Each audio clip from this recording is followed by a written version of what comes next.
I can't be a great Buddhist writer unless I've already attained nirvana. There's no nirvana according to the sutra I was just describing. No attainment because no non-attainment, so you're free. You had before.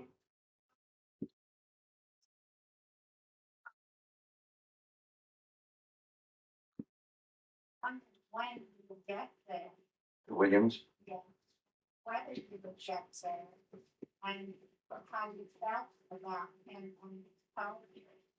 And I was thinking, particularly in terms of the height of the little red wheelbarrow and the thoughts in the refrigerator. I was commenting a little bit more on how I was raised.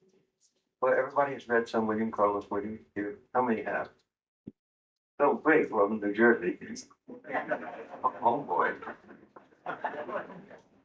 I would say most of modern poetry, not speech poetry necessarily, but most of modern poetry, whether it's Black Mountain, Robert Creeley, Charles Olson, or San Francisco, Philip Whalen, Gary Snyder, Bill Welch, or Robert Duncan, or myself, or Corso, or the New York School, Frank O'Hara, Kenneth Koch, John Ashbery, James Schuyler, all refer back to William Carlos Williams as a mentor for us all. So the question is why? If Williams had the idea of clamping his mind down on objects, no ideas but in things, giving for instance, so to speak, instead of generalizations, using specifics, for instance, and he brought everybody down to groundedness. Set an example of it in many ways. One is perception and observation, like so much depends upon the red wheelbarrow glazed with rainwater beside the white chickens. So much of what? So much of his own clarity of perception depends, or writing, depends on him being able to appreciate that and see it as a new, shining, newfound, newborn object. As if you were high on acid or something. A moment, a mystical experience in an ordinary moment, as if ordinary mind included highest eternal perceptions. Ordinary mind and eternal perceptions were the same, could be the same in the same mind. Whereas his friend Cappucci says, nothing is better for being eternal, nor so white as the white that dies of a day. But very Jewish something. Nothing is better for being eternal. Nothing is better for being eternal. For doing some good if it's eternal. Nothing is better for being eternal, nor so white as the white that dies of a day. So it's again the similar Buddhist thing, the appreciation of transitoriness, the appreciation of what's right in front of you now, does then matter too. So Williams had that, but it's also beyond that in language. He appreciated the current language of Rutherford, New Jersey, New Jersey-esque. And he wrote a New Jersey-esque speech. I remember the first time I visited him, I'd written on his doctor's prescription pad, Akigai, Y-U-H-E-Y-E. Here's some guy around Rutherford saying that. Then how can I write that down in iambic pentameter? You just got to use those intense fragments of spoken idiom intact as specimens in the poem. You build your poem out of the way you talk really here in New Jersey, of the actual speech of the street or the household or your mother or your wife or children. You write the way you talk with a living tongue. And that's also what the Romantics did.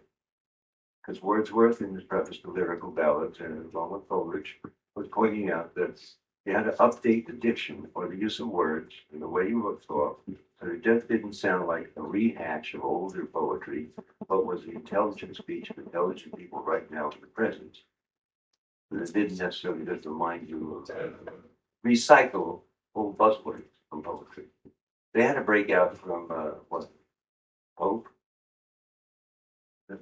or basically they had a break from Prime Couplet, what the great jacket was, I guess, around that time. Is that right? Yeah. Yeah, and there were some great innovators that broke, like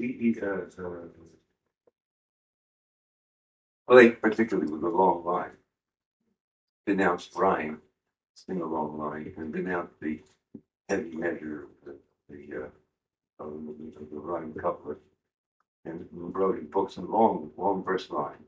We had to do that in our century too, and Williams really accomplished that. Like as a pediatrician, he was midwife to the birth of a new language and a poet. So everybody refers back to him, and that's his role.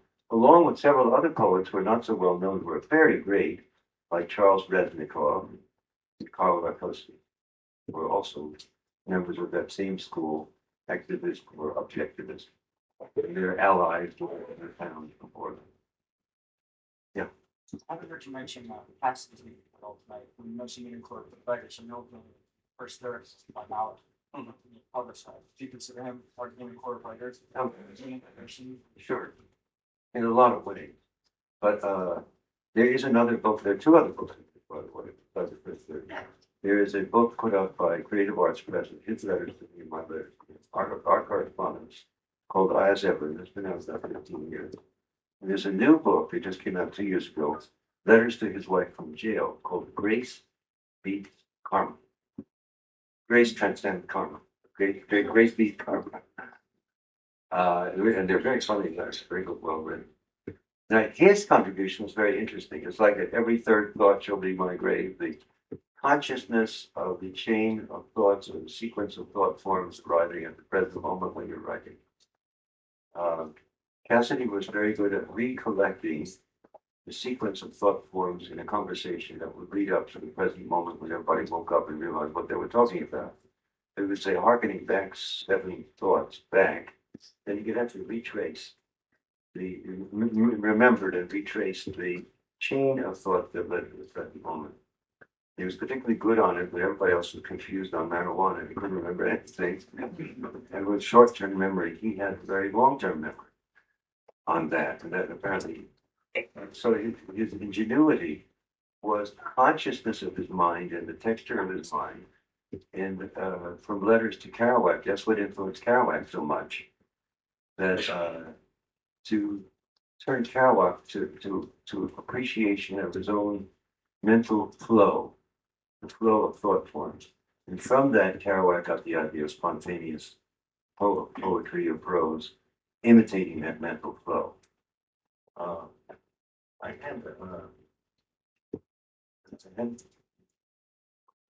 have one other Kerouac example of mental flow that also included that sense of panoramic awareness.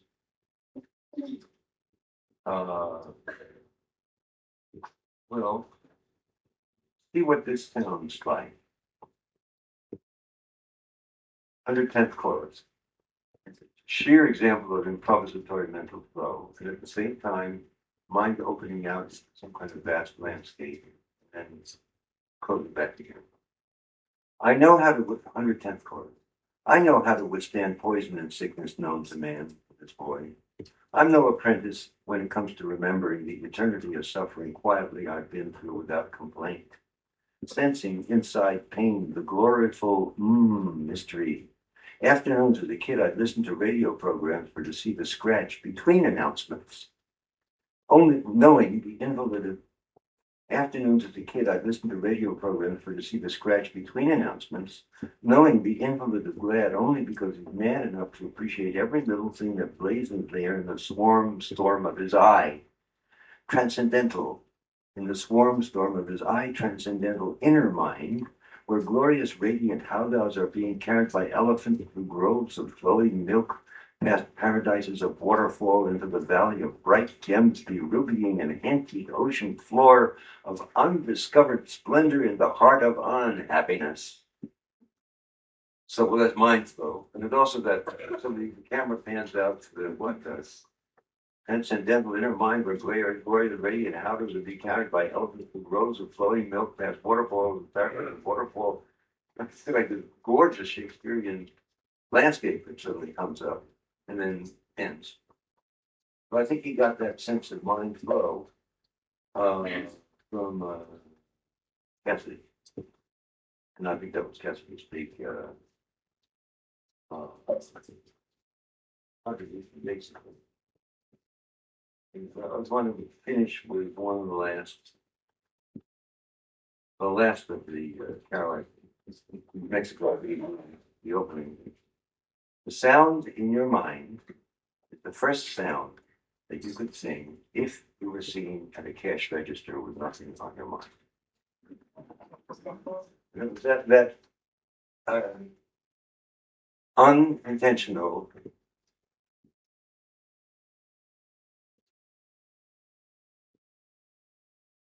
recollection of what actually goes on in your own mind. Now, unintentional, without the intention of cashing in on it like a poet, but just remembering your own mind. So that was Cassidy's contribution, remembering your own mind.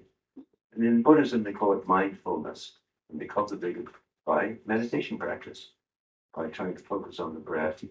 Then the mind keeps coming up, interrupting, and you get a profile of that, and you become aware of it. You take a friendly attitude toward your mind, take a friendly attitude toward your thoughts. You don't push them away, nor do you invite them in for tea. You just let them go by and take care of themselves. They're not you, they're thoughts that pass through you. The observer who's observing the mind, that's the Buddha, so to speak, the enlightened aspect of mind, the big mind, where the thoughts going through or the passions or the cloud passing through an empty sky, so to speak. So I haven't dealt with my own poetry. I've almost avoided that. There's something we can do with that now. I have some unexposed Howl, Yeah. but I think they'd like to hear what you have to say about it. Well, okay, one thing I could do is read one section of Howl. The second is modeled on the exaltation of the Kelly, who was the model for this Kelly. The Moloch section, which is not the best known section. Usually, it's the sort of stereotype thing of I saw the best minds of my generation as a sort of stereotype, usually misunderstood because there's a good deal of irony in that. I mean, it isn't starving mystical naked, it's starving hysterical naked. People don't quite get that sometimes. So, the having given a catalog of people who freaked out or who lost, or instances, specific instances of breakdown, madness, tragedy, destruction, comedy, maybe, might be comedy. And the question is, what has caused this in America? Or what is the root of this? Or what is the condition that creates this sense of alienation and crack up? And even to a point where nowadays we have a kind of crack up of the entire nation. And for instance, like what Carter voted out of office for naming the Malay, fundamentally start taking up as somebody on top of the sound, and somebody checked the somebody knows. There's a sound person here.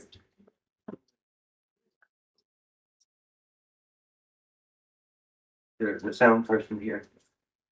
I just something like that. No, because I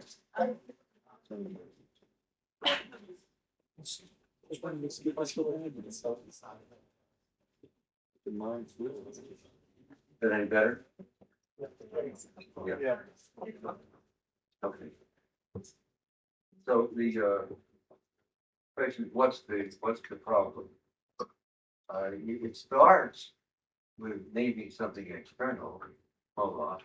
If you know, all know Moloch is the Canaanite god to whom children were sacrificed. Actually, originally, I think it was brass jar with gold wine for the devil, which in that way. And 7 furnaces were bellies for these children were sacrificed. Brass. Leviticus said, "Thou shalt not have thy food to black fire to Moloch." Second, like.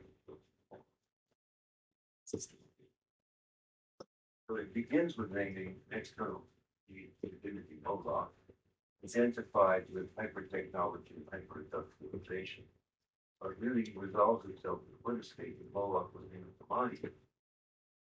And then, I guess that's the climactic statement of the entire poem. Moloch was in the mind. If anybody ever knows that, even angry poem, keeping them outside, finally, the focus is on knowing. Actually, the crux or sight of the problem. What stinks of aluminum? What stinks of cement and aluminum bashed open their skulls and ate up their brains and imagination? Moloch, solitude, filth, ugliness, ash cans and unobtainable dollars, children screaming under the stairways, boys sobbing in armies, old men weeping in the parks. Moloch, Moloch, nightmare of Moloch. Moloch the loveless, mental Moloch. Moloch, the heavy judger of men. Moloch, the incomprehensible prison. Moloch, the crossbones, soulless jailhouse and congress of sorrow. Moloch, whose buildings are judgment. Moloch, the vast stone of war. Moloch, the stunned governments. Moloch, whose mind is pure machinery. Moloch, whose blood is running money. Moloch, whose fingers are 10 armies. Moloch, whose breast is a cannibal dynamo. Moloch, whose ear is a smoking tomb. Moloch, whose eyes are 1,000 blind windows. Moloch, whose skyscrapers stand in the long streets like endless Jehovahs. Moloch, whose factories dream and croak in the fog. Moloch, whose smokestacks and antennae crown the city. Moloch, whose love is endless oil and stone. Moloch, whose soul is electricity and banks. Moloch, whose poverty is the specter of genius. Moloch, whose fate is a cloud of sexless hydrogen. Moloch, whose name is the mind. Moloch, in whom I sit lonely. Moloch, in whom I dream angels. Crazy in Moloch, cocksucker in Moloch, lap-love and manless in Moloch. Moloch, who entered my soul early. Moloch, in whom I am a consciousness without a body. Moloch, who frightened me out of my natural ecstasy. Moloch, whom I abandon. Wake up in Moloch, light streaming out of the sky.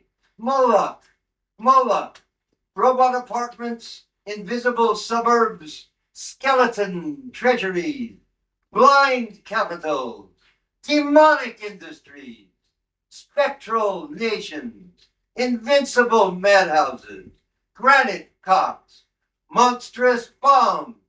They broke their backs lifting Moloch to heaven, pavements, trees, radios, tons, lifting the city to heaven which exists and is everywhere about us.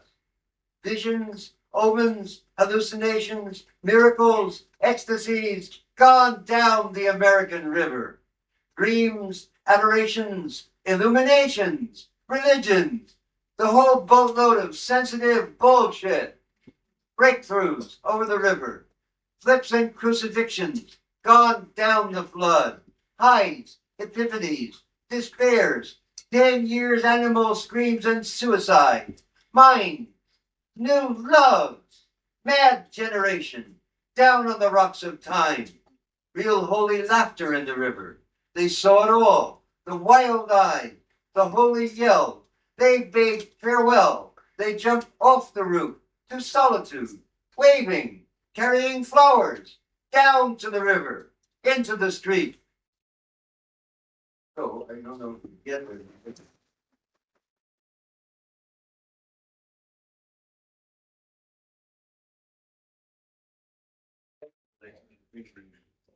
Vocal exuberance of the Ode to the West Wind, or some of the Shelley poem, in the structure of Howl, But the key again is to get enough breath, to follow the breathing if you're reading it aloud, to follow the punctuation so that you have enough breath, so that you can build and build and build in terms of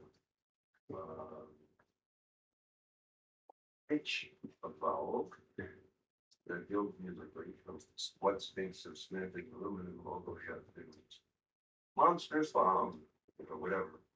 So I guess the most interesting line for a single breath is Moloch the skyscrapers stand in the lone streets like a timber pillow, but the fact that Moloch the skyscrapers stand in the lone streets like a timber pillow. Tactile sign, like a hombre. The verse form is there.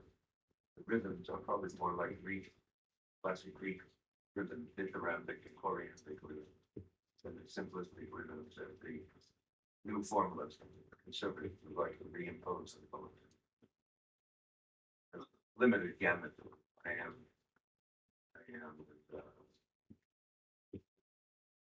counter stress. So it's kind of interesting that you can build kind of a static vocal line. I think that's something that was suppressed or not featured in poetry. Williams' exploded poetic form, like the splitting of the atom, released a tremendous amount of energy by opening up the poetic form. Complete range of voice. Instead of a limited gamut, you might have the sonnet and the function. And then Kerouac extended it because of mind association of improvisation. Kerouac more writing the mind. Williams is writing American speech. Kerouac is writing American mind. Well, and then Cassidy, I think, intervened here with the catalyst for Kerouac's understanding of mind. What's up? Thank you. How much time do we have? Want to take a multiple questions? Yeah. I was wondering if you could describe further the experiences in stage letters. Yeah. In Burroughs. Yate. Dahe, sorry. Well, about this, it was about the same. Psychedelic.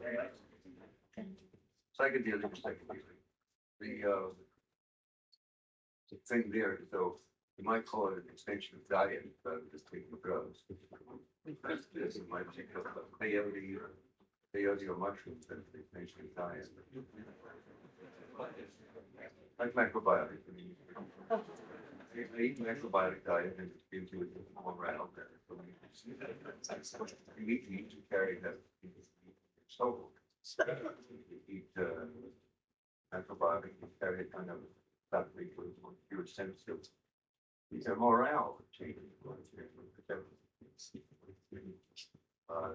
yate and peyote package or use it purgatives, like you throw up in the poison. The initial effect is nausea. Once you vomit it out the poison, perhaps the some kind of cosmos or alternative mind. But I don't think we even do it more than a few times. I remember once I spoke Dr. Albert Hoffman, and they were if you go to taking it 6 to 7 times, and if we help them not more, well, once you get the glimpse how often you have to pay one over and over. I think once you have the experience, how many is trying to do it, very essential and hungry to show and prevent them a lot of sensitive or something. Saying that he wasn't so much interested in what kind of duties the people had, more interested in what they did with it the next day, but what they able to build on with any permanent conception that they got, they could make themselves. They could make lives. That was what one problem of the American psyche getting clean in whatever it's like, it's like a spiritual materialism of counting their visions as they were gold. I had 6 dreams. I took the answer to 200 times before it. But you know, finally nothing comes of it. Art or narrative or art or whatever.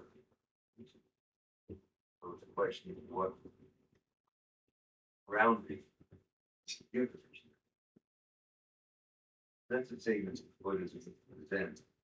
There's a notion of Satori, big mind. But Satori is something that comes and goes, you don't cultivate it. The question is how do you ground it, how do you work with it, how do you apply it, how do you, that you get a gold star for having it.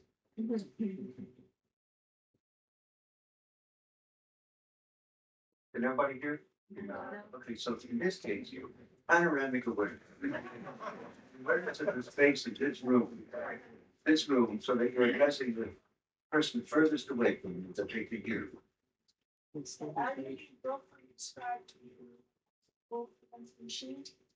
I? Oh, I made a lot of descriptions, but I don't think that. They're not my word. I would say again, types of technologies. My opinion. Well, I was just wondering if there was like what age you started like thinking that something is wrong with the like if there was a special piece of American homework. specific incident that we Sort of, a couple. A lot of cumulative. A friend of mine got into trouble. And was arrested by the police when I was very young. I realized that. Can you hear me? No. No. It's out now. Yeah. There's not a sound person here. I just found out my own she didn't.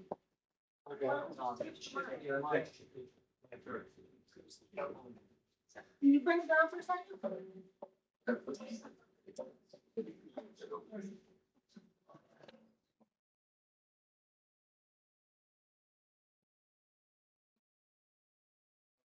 That's fine.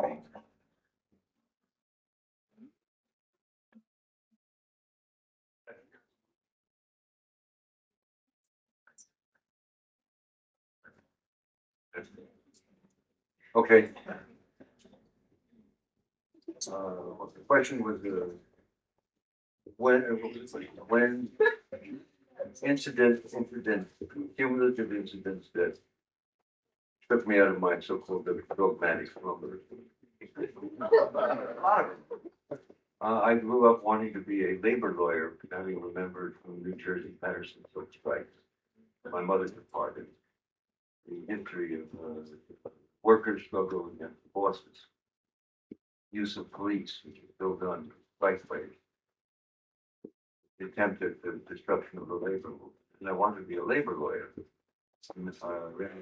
Kerouac, I was telling Kerouac about that one day. I said, listen, you've never been in a factory in your life. You've never been a laborer. You know anything about labor. What kind of high school ambition is this to be a labor lawyer when you don't know anything about labor? You have nothing, you're son of a high school teacher and you haven't done a day's work in your life except in the library, putting books back on the shelf for 13 cents an hour in 1937.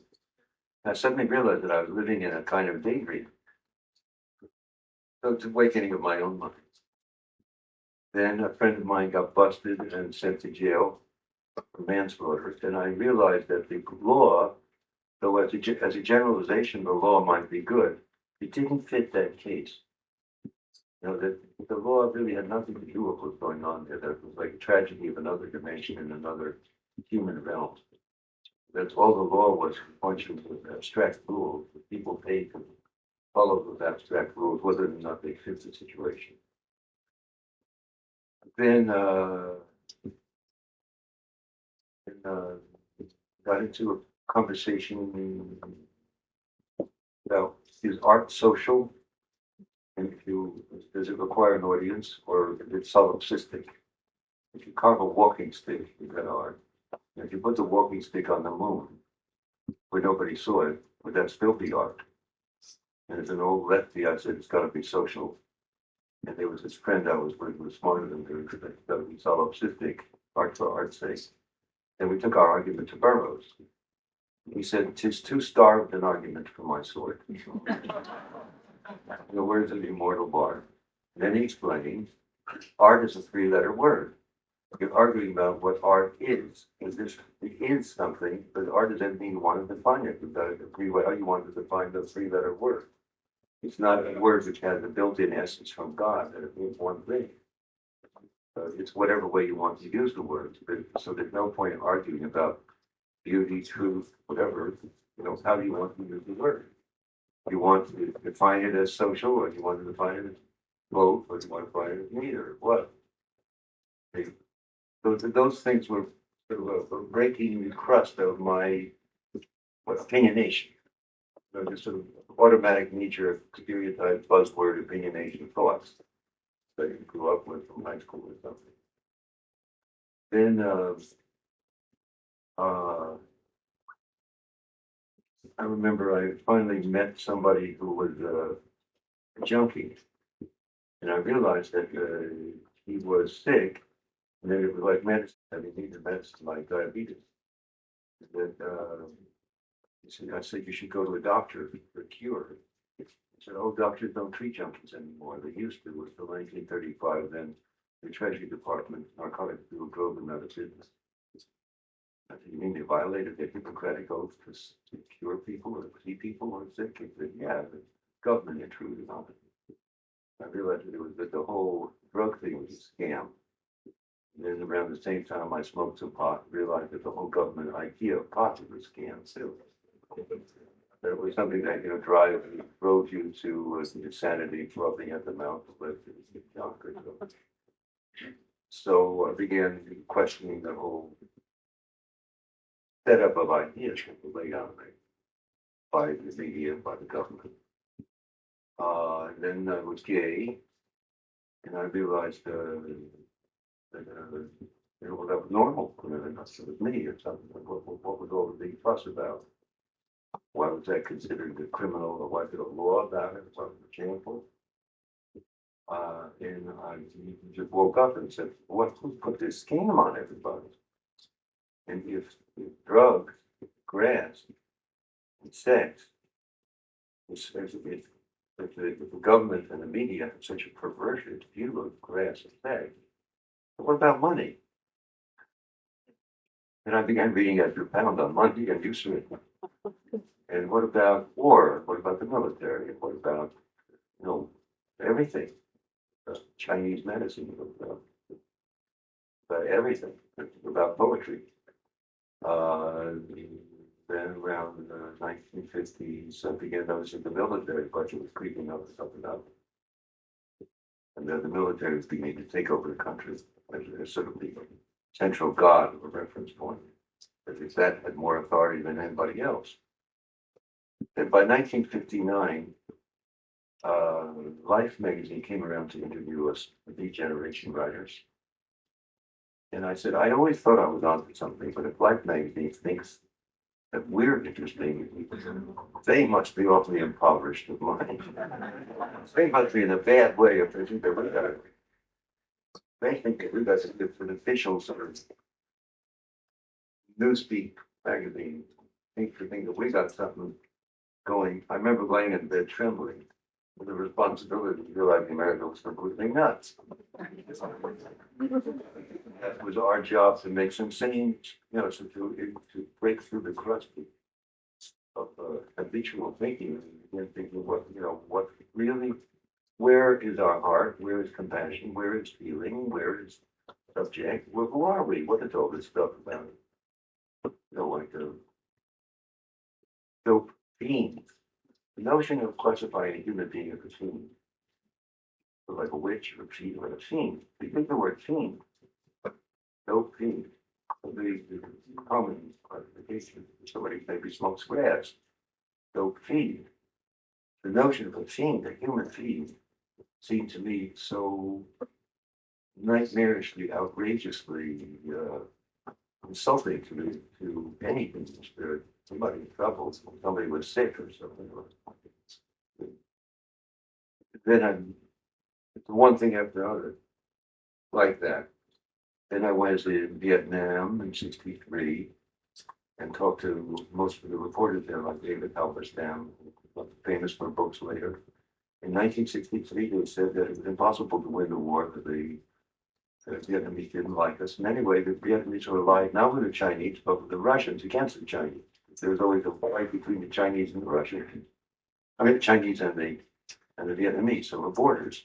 I came back home and I kept hearing about the containing China by arming South Vietnamese against the monolithic Vietnamese Chinese bloc. It made no sense at all. You follow what I'm saying. The mythology then was that the Chinese and the Vietnamese were all communist groups together against us. And actually, the Vietnamese were historically fighting with the Chinese, and they had allied with the Russians against the Chinese. So if we wanted to contain China, which was the dullest containment policy I've ever demonstrated, the best thing to do is we give men a lot of money. We give the Vietnamese a lot of money to contain China instead of fighting them, which is what we're doing now. So I realized they realized that everybody that was running everything was a bunch of dopes. There were total blunders in every department, and it was all covered up by some kind of officialese language. But the officialese language that was being used, as described by Orwell, is generally use of abstraction to cover over specific information, specific reality. And that the generalization and abstraction of officialese was actually a kind of hallucination. It all goes back to something that William Blake says: labor well the minute particulars. They take care, labor well the minute particulars. Take care of the little ones. Generalization and abstraction free of the hypocrite, knave, and scoundrel. For art and science cannot be organized but in minutely organized particulars. And that fits in with poetics that I described with William Carlos Williams. No ideas but in things, no ideas but in minute particular details, direct perception. So I began to distrust large, abstract, windy generalization from media, from science, or anywhere, and appreciate contradiction at the same time. It's negative thing. So that it finally gets more and more garish when you see the neoconservatives claiming that it's the Christian country, which going by God, their God, and they're the interpreters of who the God is. It's like they're weird. It's sort of schizophrenia. And they've got a lot of power now. They've got a lot of power over people's minds because they don't know the television and radio stations. They're blathering constantly because they're the young people with enough aggression to want to take over. Everybody else, already dizzy with the horrors that we created on the planet. And, wanting to, maybe let go a little bit and not pursue an aggressive control policy. And here are the last fanatics like the Ayatollahs and Pat Roberts. Well, it's like fundamentalist fanatics claiming to speak for some noble daddy up there, someone else, and claiming to speak for them, claiming that their book, the Bible or the Quran, is the word, and everybody else got to obey it. Just like the Stalinists with the Marxist theory. So they are all Stalinoids, actually. Pat Robertson is a Stalinoid. I know it. And his language is the same, particularly in attacking art.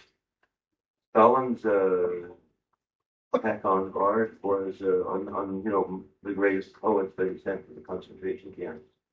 They were elitist individualists, cosmopolitan, elitist individuals, and that's exactly the phrasing that this Gingrich is using against the artists with the NEA. That's an elitist bunch of elitist individuals, and why should the taxpayer have to pay for these elitist individuals? Why should the Russian government have to sort of put up money for degenerate elitist individuals like Madulina or Mayakovsky or any of the great writers who they sent to the camp? Hitler has the idea that it was degenerate art, Jesse Helmsley's phrase too, or spiritual corruption. That was Mao Zedong's phrase. It's the same mentality. And I have no doubt if those guys took over, they'd have concentration camps and mass deaths also.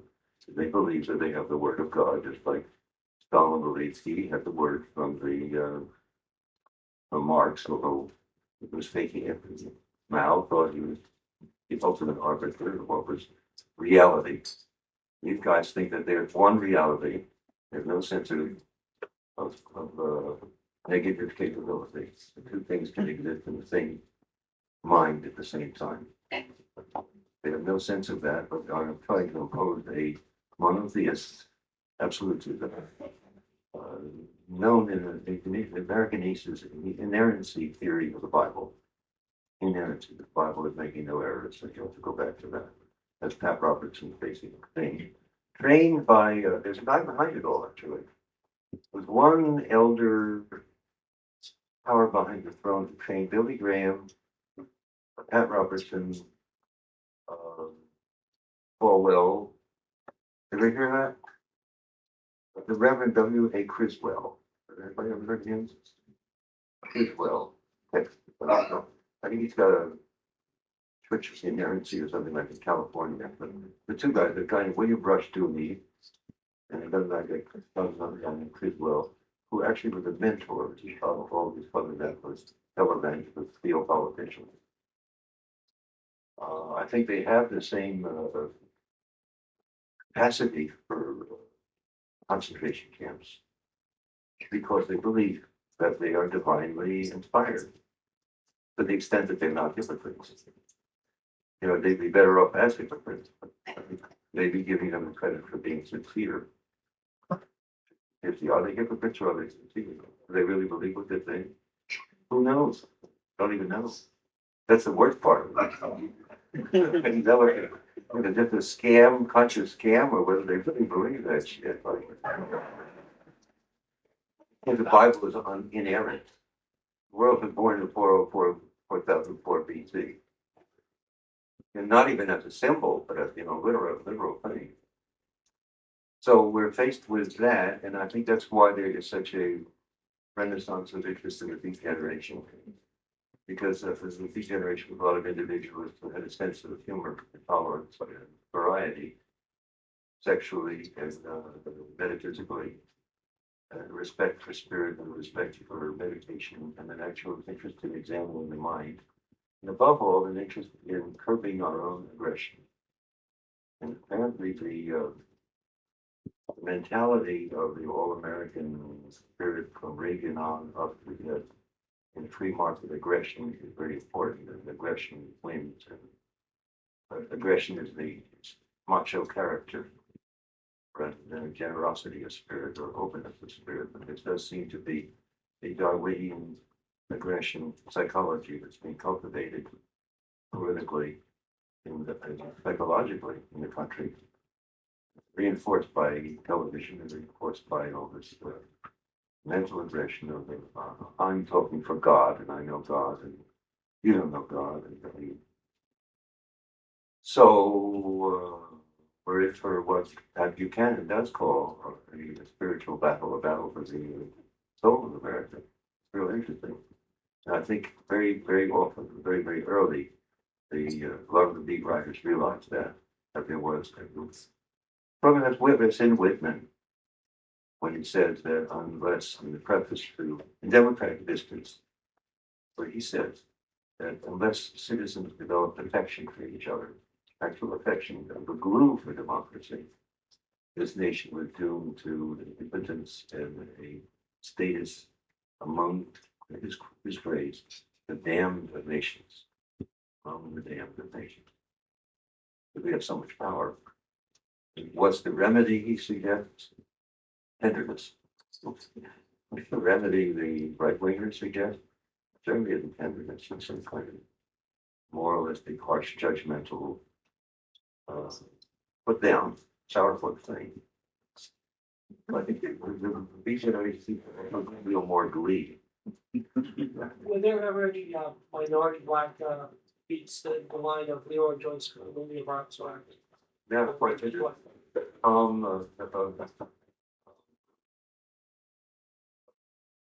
Well, in the sixties, there was quite a liaison during rocket time between black musicians and white poets.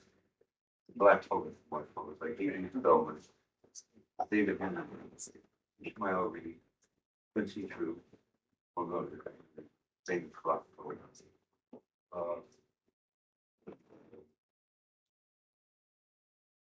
Ted Joe shows up over time. He's in New York now. And there are quite a few. And there are quite a few, actually, there are quite a few women poets that were cultivated and survived, and were well known. But very few people have read Diane de Primo, the great poet. And of the later generation, Anne Waldman, the next generation down. Yeah.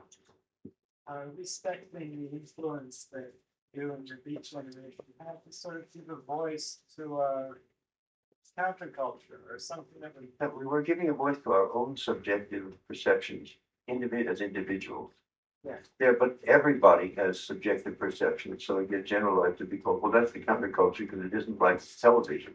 It's not a counterculture. I think it's the main culture. The television is some kind of cancer.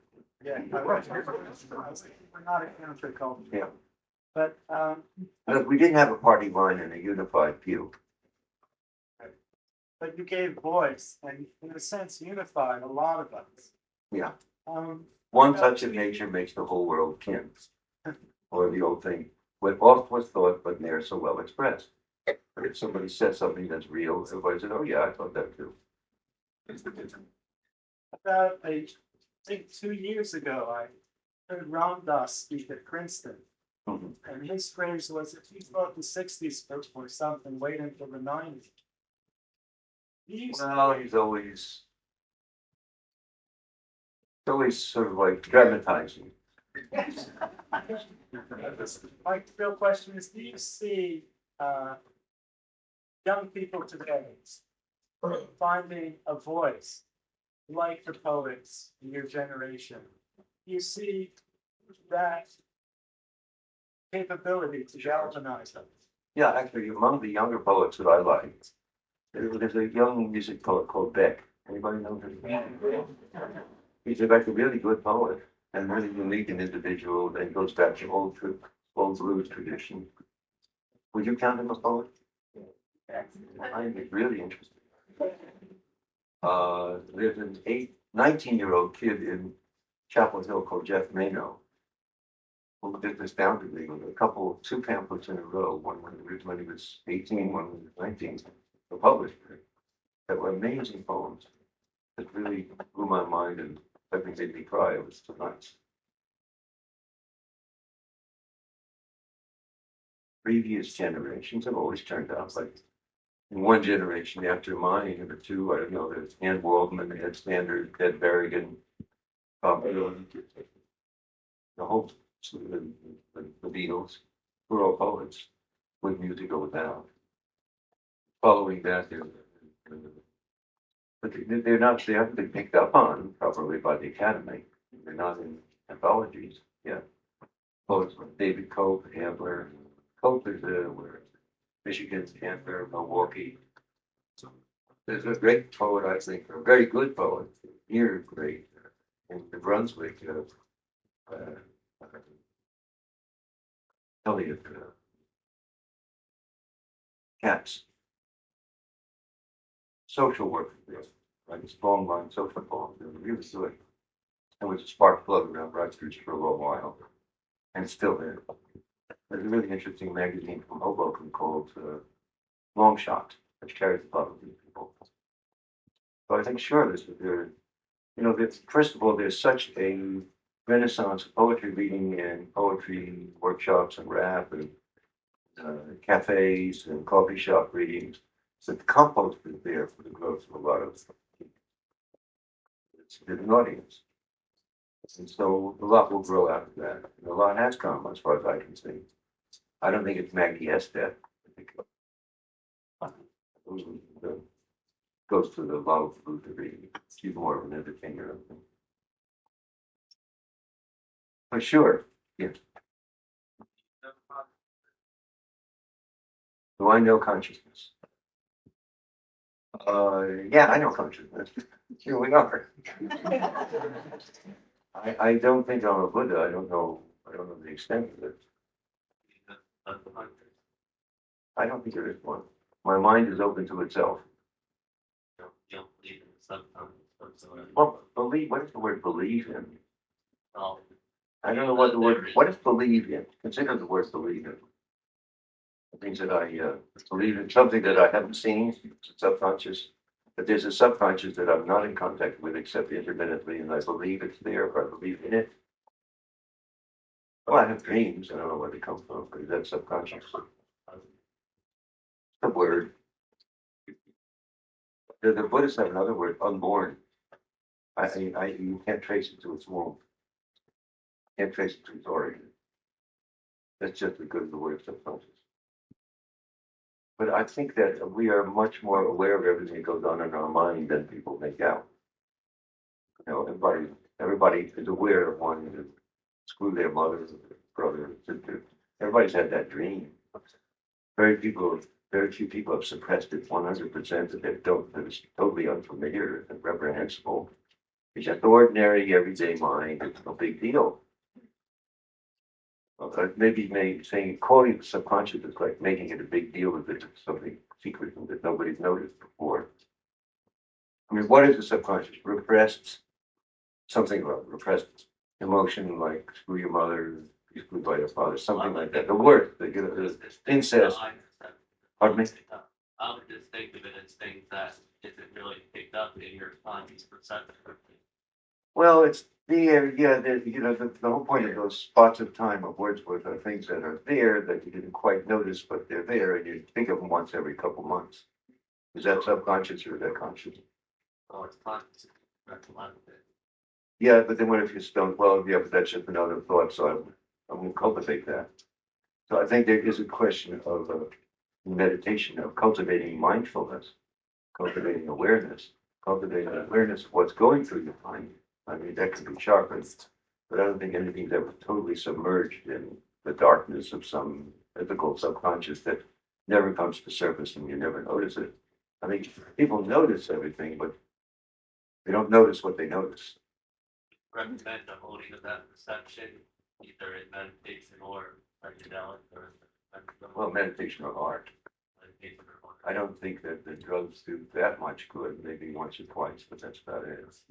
But the problem is people get hung up on the sensation of the drug and think they're getting somewhere, but chasing their own tails, running after their own shadow. Yeah. Still correspondent by any surviving beats, boroughs? Well, we don't write much. We talk to each other all the time. Well, I visit boroughs once a year, and I call them up every month. Gossip. Gregory Corso lives down the club town from me, and I see him both to him. Well, last week. From Getty, I see when I go there, or we talk on the phone, or we do write because he's far away. Gary Snyder, I know that from yesterday. A mutual Japanese friend announced a couple of great poets coming to New York, so wants looking for places to read. And needs $500 to read. Everybody's got a reading date open. The great Japanese poet. I visited Philip Whalen about a month ago in San Francisco. He's now the abbot of the Zen Center. Zen master now. McClure, I see all the time, sometimes go out with give readings with it. But we have a center seat at Naropa Institute in Boulder, Colorado, the Jack Kerouac School of Disembodied Poetics. And last year, we had Ferlinghetti all together at one time, Ferlinghetti, Snyder, Francesco Clementi, the painter, Philip Glass, the musician, Fleur, myself, Ann Waldman, Anselm Hollow, a whole bunch of poets. We see each other all the time. And the function of the Europa Institute is have a place in the middle of the country where we can assemble and crisscross with each other and actually pass on to younger generations what we learned ourselves in the traditional Buddhist way. The lineage, sense of lineage, passing on in a lineage or affiliation, and a place to connect under Buddhist auspices, basically. So yeah, we see each other all the time. Actually, most of the people that are called B generation writers are still alive and very active at this point, more than ever. Jack Kerouac died, and Cassidy died, and Lou Welch died. All three of them alcohol, not drugs, but alcohol, amazingly. The drug alcohol, the official drug, the government drug. But nobody died from anything else. Herbert Humpy, original beat person, 80 years old now, living in the Chelsea Hotel, still from out. Burroughs was 81. He just finished his last book. Came out of My Education, called. And Gary Snyder is finishing his lifelong epic work, Mountains and Rivers Without End. He just concluded it this year, and it'll be published in a year from now. So everybody just to think of their activity at this point. It's quite amazing. Well, I wanted to stand up here. It's a good chance for you to jump in. This 2 hours that we spent, or over 2 hours, have been quite amazing. I hope you all enjoyed it as much as I did. I'd like to read the last poem. Okay. Here we go.